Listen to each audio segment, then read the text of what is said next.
अस्सलामुअलैकुम। कभी आपने गलती की हो और अम्मी ने आपको माफ़ कर दिया हो, या आपने किसी की चीज़ को तोड़ दिया लेकिन अम्मी ने डांटने की बजाय प्यार से कहा ठीक है अगली बार ख्याल रखना।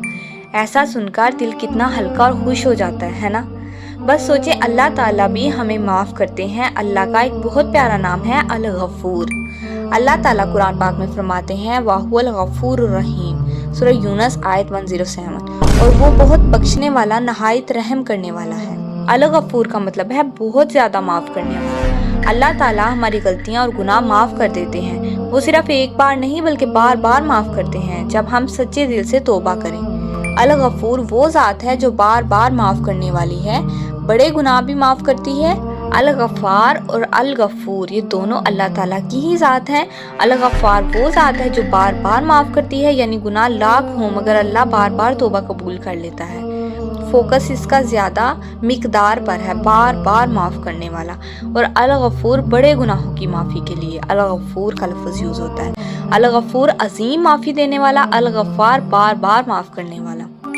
चलें डेली लाइफ एग्जाम्पल से अल्लाह ताला के इस नाम अल गफ़ूर को सीखते हैं कि माएँ बच्चों को किस तरह से अल गफ़ूर का तारुफ करवाएं। जब बच्चा कोई खिलौना तोड़े और मामा से कहे मैंने अपना खिलौना तोड़ दिया, माँ बोले बेटा तुमसे गलती हो गई लेकिन तुमने माफ़ी मांगी तो मामा तुम्हें माफ़ कर देती है, देखो अब मामा तुम्हें एक और खिलौने से खेलने देंगी।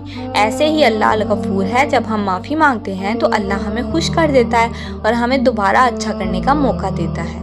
बच्चे एक दूसरे को बहुत धक्का देते हैं और बहुत लड़ाई भी करते हैं। जब कभी ऐसा मौका आए और बच्चा कहे मामा मैंने दोस्त को धक्का दे दिया, उस वक्त माँ बच्चे को डांटे नहीं बल्कि प्यार से समझाए कि अच्छी बात नहीं, लेकिन अगर तुमने सॉरी कर दी तो दोस्त फिर से तुम्हारे साथ खेलने लगेगा, देखो कैसा मज़ा आएगा खेल कर। ऐसे ही जब हम अल्लाह से माफ़ी मांगते हैं तो अल्लाह अल गफ़ूर हमें खुश कर देता है और हमें अच्छे काम करने की ताकत भी देता है।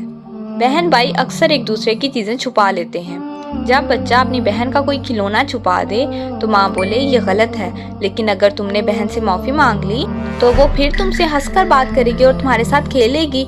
ऐसे ही अल्लाह अल गफ़ूर है, जब हम अल्लाह से माफ़ी मांगते हैं तो अल्लाह हमें खुशियाँ देता है और हमारे दिल से बोझ हटा देता है।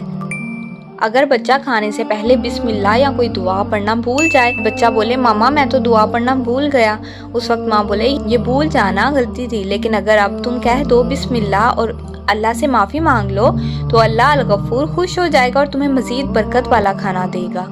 जब बच्चा बहुत गुस्सा करे उस वक्त माँ बच्चे को समझाए ये बुरी बात है, लेकिन अगर तुम माफ़ी मांग लोगे तो अम्मी तुम्हें गले लगा लेंगी। ऐसे ही अल्लाह अल गफ़ूर है, जब हम अल्लाह से सॉरी कहते हैं तो अल्लाह हमारे दिल को हल्का कर देता है और हमें और ज़्यादा प्यार देता है। जब मेरे बच्चे गुस्सा करते हैं तो मैं उस वक्त फ़ौरन उन्हें डांट कर उन्हें कहती हूँ चलो आप सॉरी बोल दो, मामा तुम्हें माफ़ कर देगी। तो वो ऐसा ही करते हैं, सॉरी बोल देते हैं और मैं हंसकर उन्हें फिर गले से लगा लेती हूँ। ये बहुत वर्क करता है, आप भी ज़रूर कीजिएगा।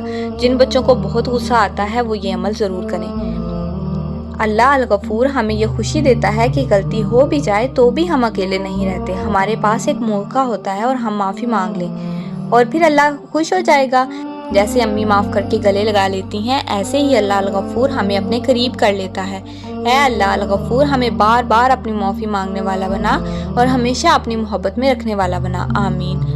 अल्लाह अल गफ़ूर हमें सिखाता है कि हम दूसरों को भी माफ़ करें, जैसे अल्लाह बार बार हमें माफ़ करता है हमें भी दूसरों की गलतियाँ माफ़ कर देनी चाहिए। अगर कभी हमसे गलती हो जाए चाहे छोटी हो या बड़ी, फ़ौरन कहना अस्तगफिरुल्लाह या गफ़ूर मुझे माफ़ कर दे। ऐ अल्लाह अल गफ़ूर हमें अपनी माफ़ी के साए में रख और हमें दूसरों को माफ़ करने वाला बना, आमीन।